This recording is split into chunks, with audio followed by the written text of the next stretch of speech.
मिनश्शैतानिर्रजीम बिस्मिल्लाहिर्रहमानिर्रहीम। अस्सलाम वालेकुम students, my name is Mohammad Usman Salim. I am from UGI chemistry department.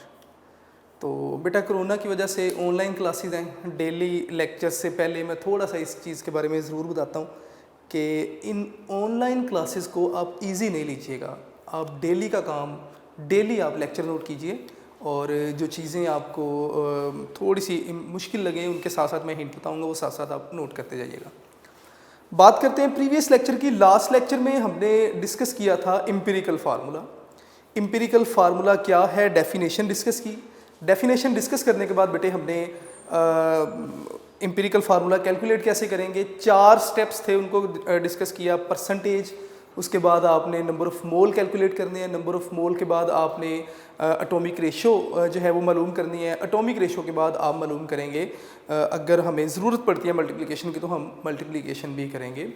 फिर मैंने आपसे कहा कि अगर आपको एम्पिरिकल फार्मूला मालूम करना है और परसेंटेज नहीं गिवन, एलिमेंट्स की परसेंटेज गिवन नहीं है, तो सबसे पहले परसेंटेज कैलकुलेट की जाएगी। कैसे? By combustion analysis. Combustion analysis क्या था?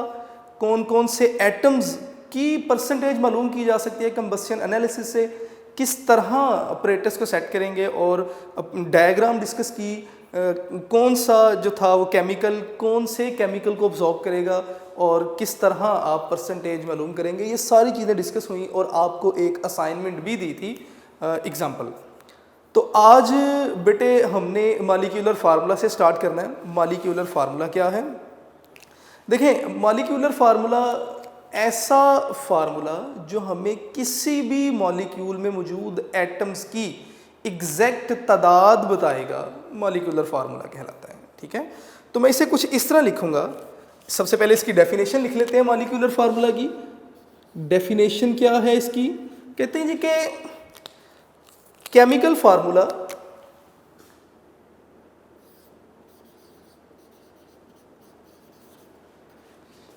फार्मूला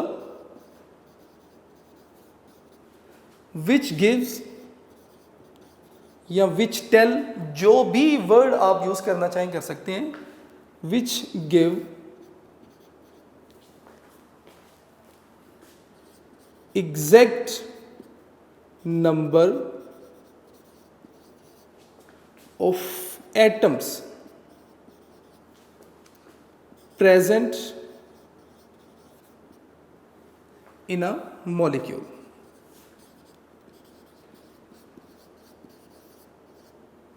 अब बेटे इसमें 2-3 कीवर्ड्स हैं। कहते हैं जी कि केमिकल फार्मूला है जो कि एग्जैक्ट नंबर बता रहा है। किसका एग्जैक्ट नंबर? एटम्स का। किन एटम्स का? वो एटम्स जो कि मॉलिक्यूल में मौजूद हैं। इसकी एग्जांपल देख लें बेटे आप लोग। इसकी एग्जांपल क्या है? हमने लास्ट टाइम बेंजीन को डिस्कस किया था। तो बेंजीन का मॉलिक्यूलर फार्मूला है C6H6। ये मॉलिक्यूलर फार्मूला है बेंजीन का। ये फार्मूला बता रहा है कि बेंजीन में 6 कार्बन है और 6 ही हाइड्रोजन है। 6 कार्बन एंड 6 हाइड्रोजन। इसी तरह अगर आप मॉलिक्यूलर फार्मूला लिखें H2SO4 which is called sulphuric acid, तो अगर आप इस फार्मूला को देखें तो ये फार्मूला बताता है कि सल्फ्यूरिक एसिड में 2 हाइड्रोजन के एटम है, 1 सल्फर का एटम है और 4 ऑक्सीजन एटम्स मौजूद हैं। तो इट मीन्स कि मॉलिक्यूलर फार्मूला किसी भी मॉलिक्यूल में मौजूद एटम्स की एग्जैक्ट तादाद बताएगा, एग्जैक्ट नंबर बताएगा। अच्छा जी, एग्जांपल्स भी हमने डिस्कस की। अब एम्पिरिकल फार्मूला भी एक केमिकल फार्मूला है, मॉलिक्यूलर फार्मूला भी केमिकल फार्मूला है, तो ऑब्वियसली दोनों में कोई ना कोई रिलेशन तो होगा। बिल्कुल दोनों में रिलेशन है। मैं यहाँ पे हाईलाइट भी कर देता हूँ कि relation between empirical and molecular formula, के एम्पिरिकल और मॉलिक्यूलर फार्मूला में क्या रिलेशन है। तो बेटा इसका एक बड़ा सिंपल सा फार्मूला है, आप याद रखिएगा कि मॉलिक्यूलर फार्मूला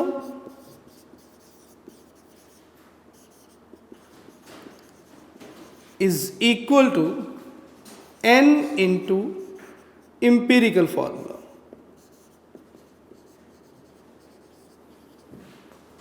यहाँ तो प्रॉब्लम्स ही प्रॉब्लम्स हैं। पहले एम्पिरिकल फार्मूला याद किया, एक अलहदा से प्रॉब्लम थी। अब मॉलिक्यूलर फार्मूला याद किया, अलहदा से प्रॉब्लम है। अब ये बीच में n आ गया, ये अलहदा प्रॉब्लम है। बहुत इजी चीज़ है, आप परेशान नहीं होइएगा। n क्या है? वो कहते हैं जी कि n कोई भी नंबर हो सकता है, 1 2 3 कोई भी होल नंबर हो सकता है। आप n को मालूम कैसे कर सकते हैं?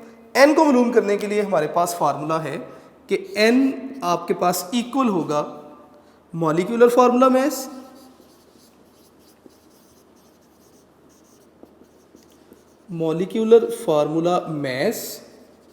Bye empirical formula mess.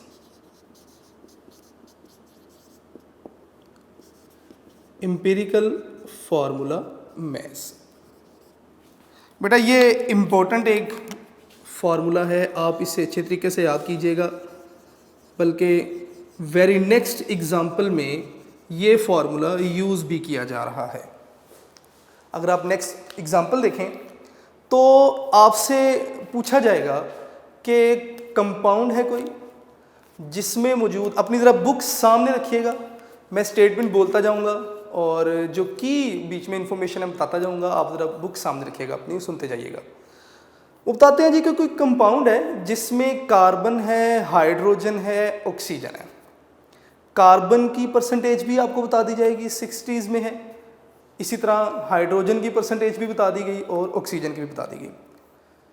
वो कहते हैं जी कि आपने इसका एम्पिरिकल फार्मूला मालूम करना है पहले नंबर पे। तो दूसरे नंबर पे अगर इस कंपाउंड का मॉलिक्यूलर फार्मूला मैस 110.5 हो तो आपने मॉलिक्यूलर फार्मूला भी बताना है। मैं अपनी बात को दोबारा रिपीट कर रहा हूँ, ज़रा गौर से सुन लीजिएगा। इन्फॉर्मेशन आपको ये दी गई कि कोई कंपाउंड है जिसमें मौजूद कार्बन, हाइड्रोजन और ऑक्सीजन, इनकी परसेंटेज आपको बता दी गई। मैं एग्जाम्पल की बात कर रहा हूँ, इनकी परसेंटेज बेटे आपको बता दी गई। आपने इस कंपाउंड का एम्पिरिकल फार्मूला भी बताना है और एम्पिरिकल फार्मूला बताने के बाद आपने मॉलिक्यूलर फार्मूला बताना है, जबकि आपको मॉलिक्यूलर फार्मूला मैस बता दिया गया विच इज़ 110। अब आप करेंगे क्या? फर्स्ट ऑफ ऑल तो आपने एम्पिरिकल फार्मूला जो है वो मालूम करना है। मैं सॉल्व नहीं करूंगा, मैं आपसे सॉल्व करवाना चाह रहा हूं। अब एम्पिरिकल फार्मूला हमने लास्ट टॉपिक में डिस्कस किया कि there are 4 steps to calculate empirical formula. वो 4 स्टेप्स क्या है? First of all percentage of an element आप कैलकुलेट करेंगे, परसेंटेज आपको कैलकुलेट करना सिखाई। दूसरे नंबर पे यहाँ पे परसेंटेज ऑलरेडी गिवन है, it means first step example में हमारे लिए सॉल्व कर दिया गया। Second step number of mole calculate करते हैं। कैसे कैलकुलेट करेंगे? कार्बन की परसेंटेज को कार्बन के एटॉमिक मैस यानी 12 से आप डिवाइड करेंगे, आपके पास नंबर ऑफ मोल आ जाएंगे कार्बन के। हाइड्रोजन की परसेंटेज को हाइड्रोजन के मैस के साथ आप डिवाइड करेंगे, आपके पास हाइड्रोजन की परसेंटेज भी आ जाएगी। इसी तरह ऑक्सीजन के नंबर जो मैस है उसको आप ऑक्सीजन के एटॉमिक मैस के साथ डिवाइड करेंगे, आपके पास ऑक्सीजन के नंबर ऑफ मोल भी आ गए। तीनों एटम्स के नंबर ऑफ मोल आपके पास मौजूद हैं। 2 स्टेप्स आपने कंप्लीट कर लिए। अब थर्ड स्टेप की तरफ आ रहे हैं आप, साथ साथ ज़रा बुक देखते जाइएगा। थर्ड स्टेप क्या था? एटॉमिक रेशो कैलकुलेट करती हैं। एटॉमिक रेशो कैलकुलेट करने के लिए आप क्या करेंगे? आप कार्बन, हाइड्रोजन और ऑक्सीजन तीनों के नंबर ऑफ मोल देखें, जो स्मॉलेस्ट नंबर ऑफ मोल होंगे आप उससे तीनों के नंबर ऑफ मोल को डिवाइड कर देंगे। I guess 1.8 something smallest number of mole है एग्जाम्पल में, आप इससे तीनों के नंबर ऑफ मोल को डिवाइड करेंगे। जब आप तीनों के नंबर ऑफ मोल को डिवाइड करेंगे तो आपके पास जो है वो एटॉमिक रेशो आ जाएगी विच इज़ 3:3:1। एग्जाम्पल में सोल्ड है, साथ साथ देखते जाइएगा। अब यहाँ से आप एम्पिरिकल फार्मूला बना सकते हैं। कार्बन के साथ 3 लिख दिया, हाइड्रोजन के साथ 3 लिख दिया और ऑक्सीजन के साथ आपने 1 लिख दिया। मैंने सॉल्व नहीं किया लेकिन मैं यहाँ पे आंसर लिख रहा हूँ कि आपके पास नेक्स्ट आंसर आएगा क्या, एम्पिरिकल फार्मूला आपके पास जो होगा that is carbon hydrogen oxygen, carbon 3 hydrogen 3 oxygen 1।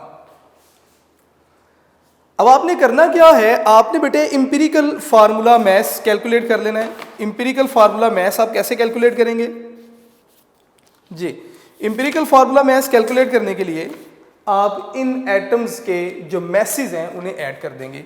Carbon 12 है मैस, और कितने कार्बन है 3 मल्टीप्लाई बाय 3। हाइड्रोजन 1, कितने हाइड्रोजन है 3, ऑक्सीजन 16। अब इसे ऐड करें, आई गेस 55.15 आंसर आएगा। अब अगर आप स्टेटमेंट में देखें तो मॉलिक्यूलर मैस आपको गिवन था, मॉलिक्यूलर मैस स्टेटमेंट में आपको बता दिया कि 110.5 लेट्स से। अब इस फार्मूला के अकॉर्डिंगली, मैंने आपसे पहले कहा था कि ये इंपॉर्टेंट फार्मूला है, इस फार्मूला के यूज करते हुए आप n की वैल्यू मालूम कर सकते हैं। तो अगर आप ये फार्मूला अप्लाई करेंगे तो n equal to empirical formula mass, sorry molecular formula mass divided by empirical formula mass. Values put करें, 110 डिवाइडेड बाय 55, आपके पास आंसर बेटे 2 आ जाएगा। मैंने फ्रैक्शंस नहीं लिखे, वो आप बुक से देख सकते हैं। इट मीन्स n क्या है 2 है।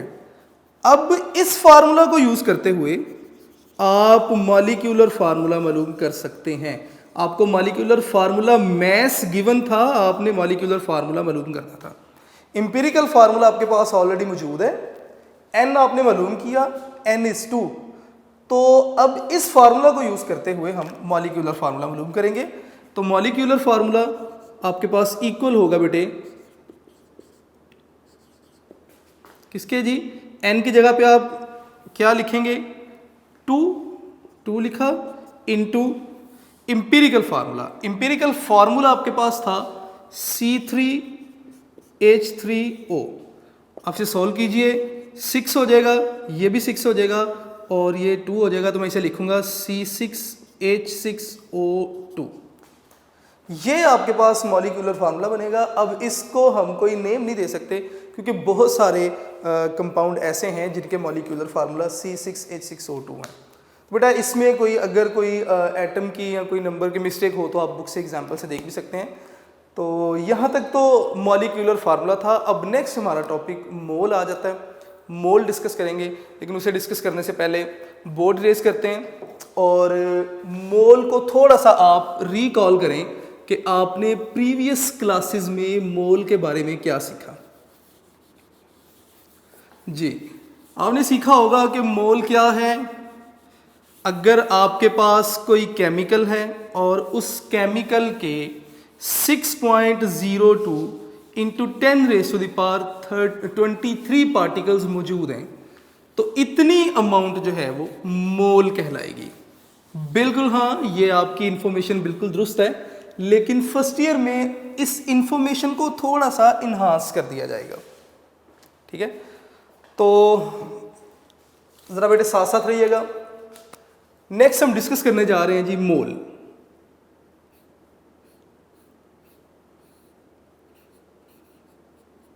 इंपॉर्टेंट टॉपिक है, आपकी सारी की सारी कैलकुलेशन मोल के इर्द गिर्द ही रोटेट करेंगे। ठीक है, तो ज़रा गौर से सुनिएगा और समझने की कोशिश भी कीजिएगा बेटे। ज़रा मोल क्या है।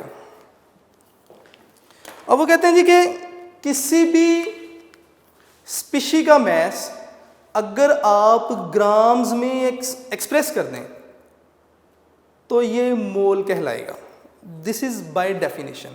इसको समझने के लिए फॉर एग्जांपल आपके पास कोई भी एटम है, लेट्स से हाइड्रोजन। मैं हाइड्रोजन से बात स्टार्ट करूंगा because hydrogen is an easiest example.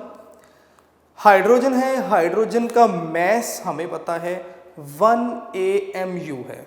या बड़ा प्रिसाइज करके बात करूं, बिल्कुल एक्यूरेट बात करूं तो हाइड्रोजन का मैस 1.008 AMU है। हाइड्रोजन का जो भी मैस है, अगर मैं मैस को ग्राम्स में एक्सप्रेस कर दूं, यानी कि मैं 1.008 AMU की बजाय अगर मैं ये कह दूं कि हाइड्रोजन कितना मैस 1.008 ग्राम्स, मैंने AMU की जगह ग्राम लिख दिया, तो जब मैं मैस को ग्राम्स में ले लूँगा तो ये आपके पास बेटे मोल कहलाएगा। शर्त ये है कि एटम का या मॉलिक्यूल का जो भी मैस है, अगर आप उतने ही मैस को ग्राम्स में ले लेंगे तो ये उस एटम का या उस मॉलिक्यूल का मोल कहलाएगा। फॉर एग्जांपल, मैं कोई एटम हूँ, ठीक है, लेट्स से मेरा मैस 50 AMU है। अब अगर मैं अपने मैस जो कि AMU है उतनी ही क्वांटिटी ग्राम्स में ले लूँ, यानी कि मैं 50 AMU की बजाय अगर मैं 50 ग्राम कह दूँ तो फिर एक मोल है। अगर मैं 50 की बजाय मैं को 40 ग्राम या 60 ग्राम कहूँ तो वो एक मोल से कम ज़्यादा हो सकता है।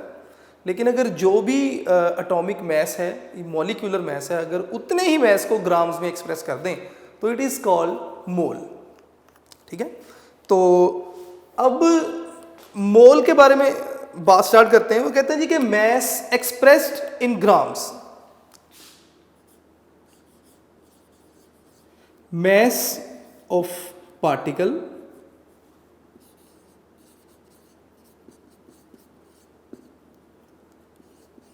expressed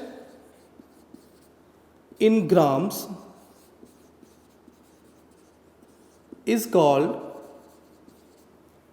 mole। बात समझ नहीं आई सारी? बिल्कुल, क्योंकि बात कंप्लीट नहीं है यहाँ तक, तो ऑब्वियसली इसमें कुछ ना कुछ डिस्कशन होगी। अभी यहां पे मैंने वर्ड यूज किया पार्टिकल।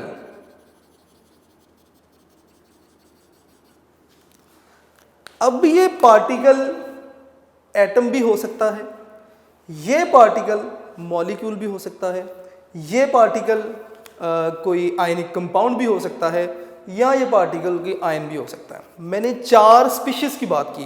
मैंने कहा जी ये पार्टिकल एटम भी हो सकता है, तो हम एटम से अपनी बात को स्टार्ट कर देंगे कि अगर ये पार्टिकल कोई एटम हो तो let's say this particle is an atom. तो फिर मैं इसे कुछ इस तरह लिखूंगा कि mess of an atom, sorry, mess of an atom expressed in grams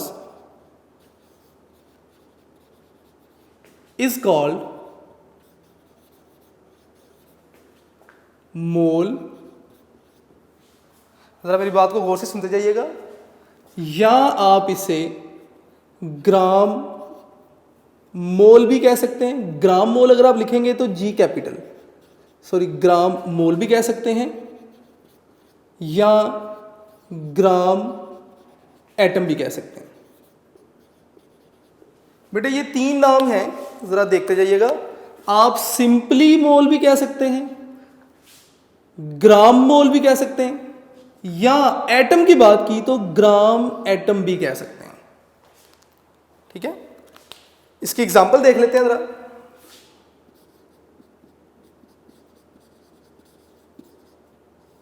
example क्या है जी इसकी?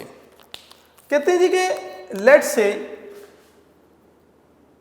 हाइड्रोजन H2, मुझे पता है कि एक हाइड्रोजन का मैस कितना है 1.008। अगर मैं H2 कह रहा हूं तो इट मीन्स के 2 हाइड्रोजन है, तो 2 हाइड्रोजन हैं तो इस मैस को भी आप डबल करेंगे तो this mass will become 2.016 AMU। अगर मैं हाइड्रोजन के इस मैस को ग्राम्स में एक्सप्रेस कर दूं तो इट मीन्स कि मेरे पास 1 मोल हाइड्रोजन है। तो हाइड्रोजन, इतनी हाइड्रोजन का मैस क्या होगा 2.016, और अगर मैं ग्राम्स में ले जाऊं तो इट मीन्स कि मेरे पास 1 मोल हाइड्रोजन है। इसी तरह बेटे अगर कार्बन की बात की जाए तो कार्बन का मैस 12 AMU है, लेकिन अगर कार्बन का मैस 12 जो है उसे AMU में लिखने की बजाय आप ग्राम्स में लिख दें। एज स्टूडेंट बहुत सारे क्वेश्चन राइज होते हैं कि सर अगर 12 की बजाय कार्बन का अगर मैस लेट से 24 या 20 होता और 20 ग्राम कर दें, हम खुद से 20 ग्राम ले लें तो क्या वो भी 1 मोल होगा? नहीं, जो कार्बन का एटॉमिक मैस है उसे ग्राम्स में एक्सप्रेस करना है, जो हाइड्रोजन का एटॉमिक मैस है उसे ग्राम्स में एक्सप्रेस करना है, जो मैग्नीशियम का एटॉमिक मैस है उसे ग्राम्स में एक्सप्रेस करेंगे। ठीक है, तो फिर वो 1 मोल होगा। अगर आप जो कार्बन का मैस 12 है, अगर 12 से ज़्यादा अमाउंट लेंगे कार्बन की, 20 ग्राम लेंगे, तो वो 1 मोल नहीं होगा, 1 मोल से ज़्यादा हो जाएगा। अगर 12 से कम लेंगे तो 1 मोल से कम हो जाएगा। ये थोड़ी सी इंपॉर्टेंट चीज़ें ज़रा ज़हन में रखिएगा साथ साथ। अगर 12 ग्राम कार्बन ली जाए तो इट मीन्स कि आपने 1 मोल कार्बन ले ली। ठीक है, अच्छा जी, तो ये था एटम के लिए। इसका बेटे साथ साथ फार्मूला भी देखते जाएं कि मोल का फार्मूला मैं यहां पे ही लिखूंगा। मोल जो है मैं लिखूंगा जी डिनोटेड बाय एन। सबसे पहले तो आप मोल को एन से डिनोट करेंगे। दूसरे नंबर पे आपको पता होना चाहिए कि एसआई यूनिट में जब आप मोल लिखेंगे तो आप मोल का लास्ट वाला ई नहीं लिखेंगे। जब आप यूनिट की फॉर्म में लिखेंगे, जैसे आप लिखते हैं 5 मोल, तो ये ई नहीं लिखेंगे, यूनिट की फॉर्म में आप ई नहीं लिखेंगे। वैसे आप कोई मोल लिख रहे हैं तो हेडिंग के तौर पे मैंने ई लिखा था। ठीक है, अच्छा जी, उसके बाद इसका जो फॉर्मूला है मोल का, एन से डिनोट करेंगे तो एन आपके पास इक्वल हो जाएगा जी मैस किसमें? ग्राम्स में, डिवाइडेड बाय मोलर मैस। ठीक है, अगर एटम की बात होगी तो एटॉमिक मैस, अगर मॉलिक्यूल की बात होगी तो मॉलिक्यूलर मैस। ये साथ साथ मैं डिस्कस करता जाऊंगा।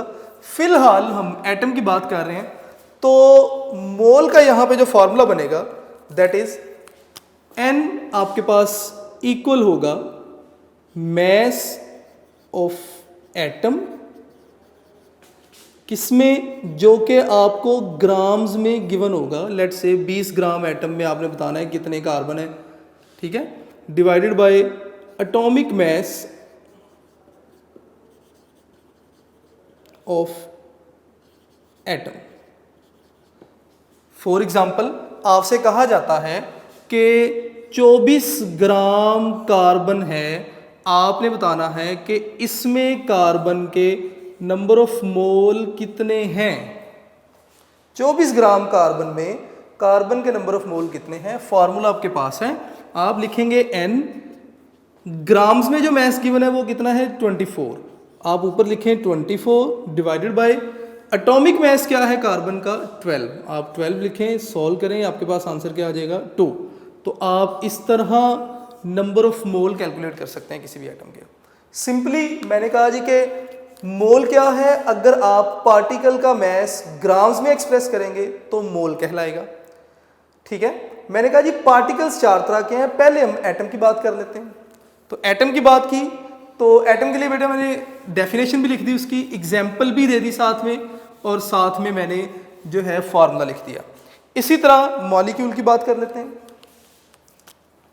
अगर हम मॉलिक्यूल के लिए बात करते हैं तो मॉलिक्यूल के लिए भी बात कुछ इसी तरह होगी कि मैस ऑफ मॉलिक्यूल या molecular mass of molecule expressed in grams. अगर आप ग्राम्स में एक्सप्रेस कर देंगे तो ये भी मोल कहलाएगा या ग्राम मॉलिक्यूल कहलाएगा। ठीक है, इसकी एग्जांपल अगर आप लिखना चाहते हैं तो बड़ी इजी एग्जांपल, आप वो एग्जांपल लिखें जो आपको 100% श्योर है। आप वाटर की एग्जांपल लिखिए।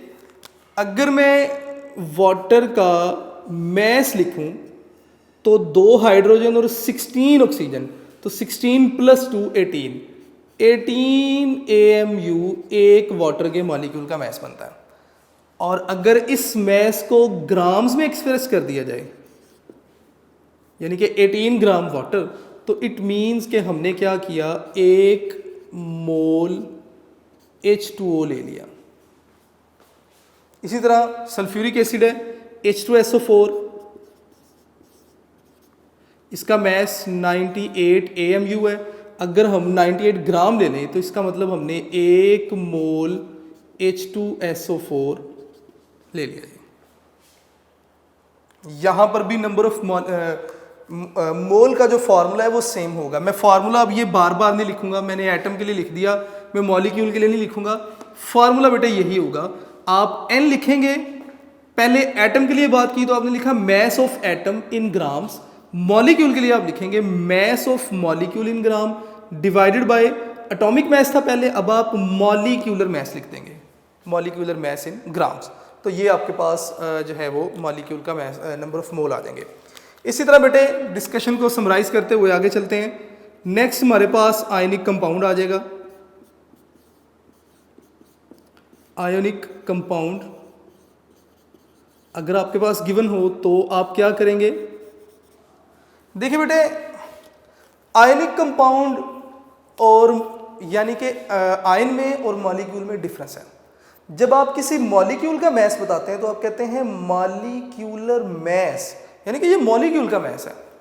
लेकिन जब आप किसी आयन का मैस बताएंगे तो आयनिक कंपाउंड का मैस बताएंगे तो आप उसके लिए वर्ड यूज करेंगे फॉर्मूला। ठीक है, आपकी बुक में फॉर्मूला मैस लिखा होगा, आप लोग परेशान होंगे कि यहाँ पे फॉर्मूला क्यों कह दिया। थोड़ा सा जो डिफरेंस है वो जरा ज़हन में रखिएगा। अगर मॉलिक्यूल की बात होगी तो मॉलिक्यूलर मैस कहलाएगा, लेकिन अगर आयनिक कंपाउंड की बात हो रही है, पूरे आयनिक कंपाउंड की बात हो रही है या आयन सिंपल आयन की भी बात हो रही है, तो उसके लिए हम मोस्टली वर्ड जो है फार्मूला यूज़ करते हैं। तो आयनिक कंपाउंड का जो मैस है उसे आप नाम देंगे फार्मूला मैस। तो मैं इसी तरह लिखूंगा कि फार्मूला मैस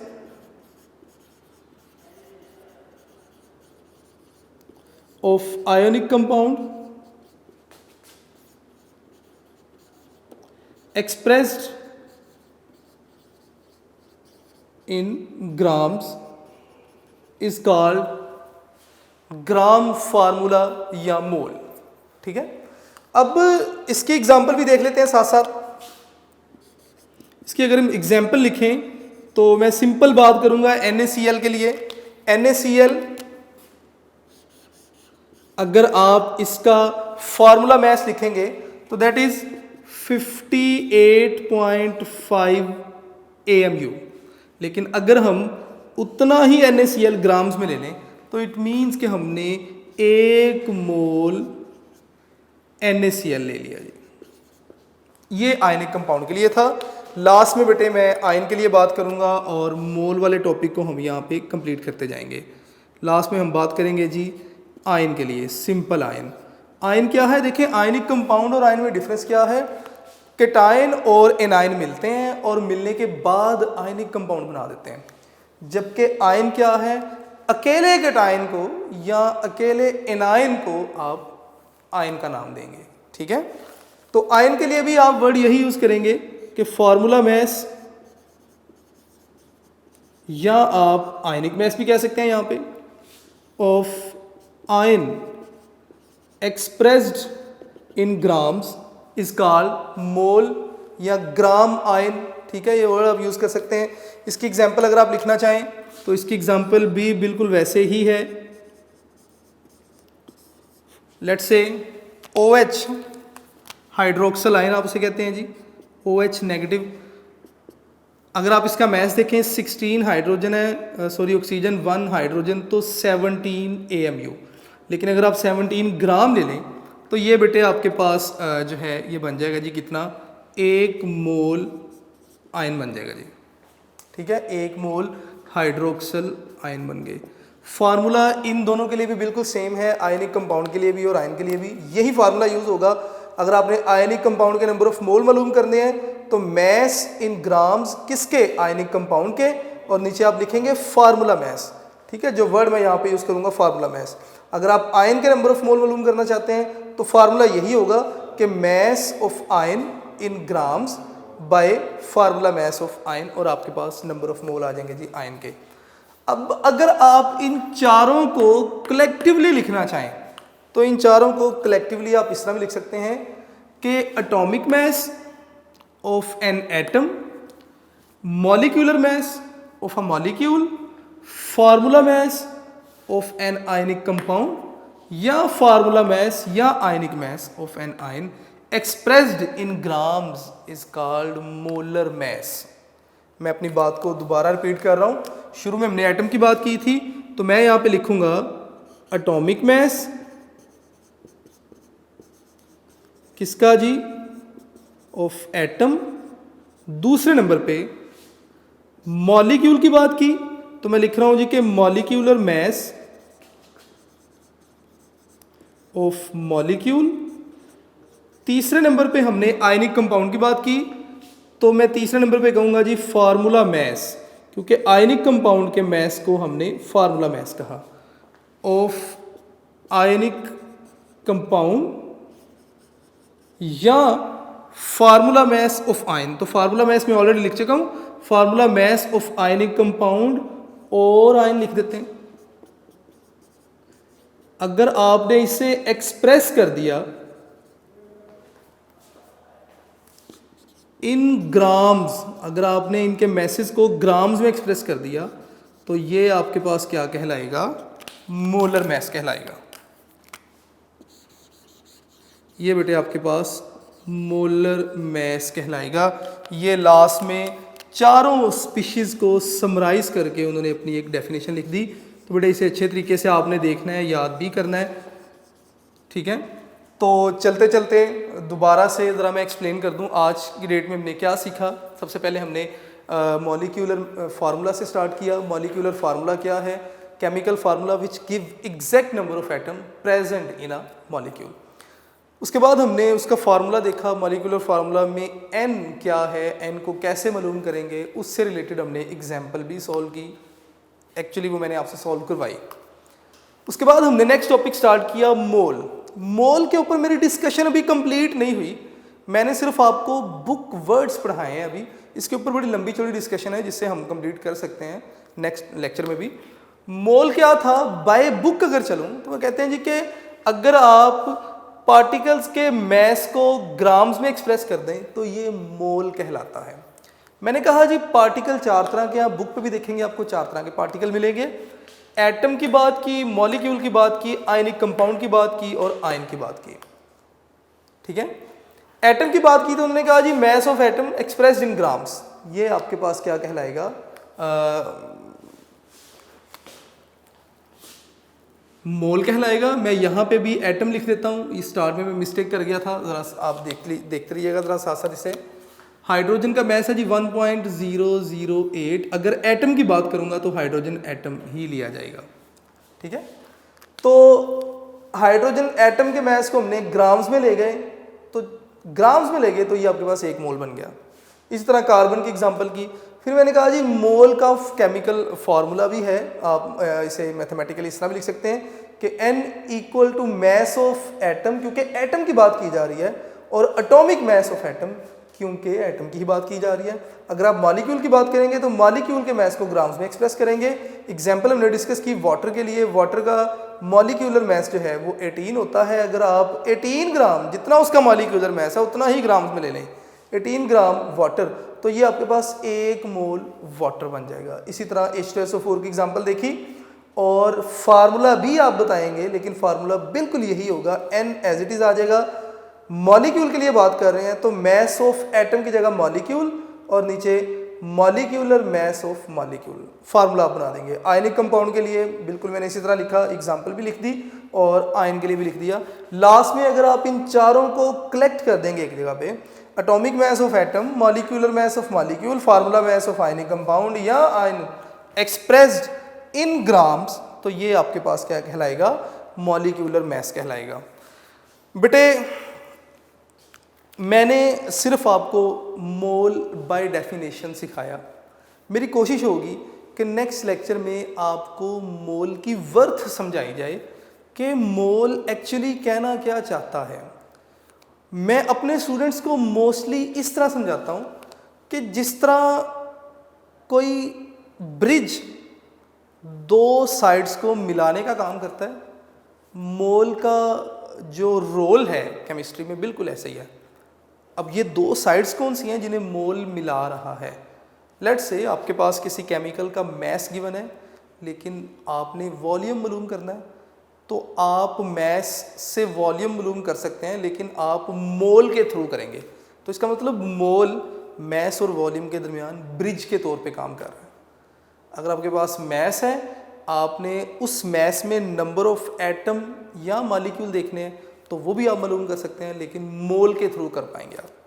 अगर आपने वॉल्यूम से नंबर ऑफ एटम मालूम करने हैं मोल के थ्रू, तो इट मीन्स मोल एक ब्रिज है जो कि मैस से वॉल्यूम में जाने के लिए इस्तेमाल होता है, वॉल्यूम से मैस में आने के लिए इस्तेमाल होगा, मैस से नंबर ऑफ पार्टिकल में जाने के लिए, या वॉल्यूम से नंबर ऑफ पार्टिकल में जाने के लिए। इन तमाम चीज़ों के लिए मोल जो है वो यूज़ होगा। तो इसके ऊपर इंशाल्लाह, अभी तो मैंने बाय बुक पढ़ाया आपको, मोल के ऊपर जो फर्दर डिस्कशन है वो इंशाल्लाह नेक्स्ट लेक्चर में होगी। तो जो भी आपको काम करवा दिया गया, ये जो मैंने बोर्ड पे लिख दिया, इसे अपने रजिस्टर पे नोट कीजिएगा। इसी तरह आप नोट्स बनाइए, और बड़ा इंपॉर्टेंट टॉपिक है ये, तो साथ साथ तैयार करते रहें। इंशाल्लाह केमिस्ट्री आसान है। तो बाकी बेटे घर पे रहें, सेफ़ रहें, अपने घर वालों को भी सेफ़ रखें, रोज़े रखें, और अल्लाह ताला से दुआ मांगें कि ये जो हमारी दुनिया में तमाम ममालिक में ये जो वबा फैली हुई है, अल्लाह ताला हम सब को इससे महफूज रखे और इस वबा को भी ख़त्म करे। शुक्रिया बेटे।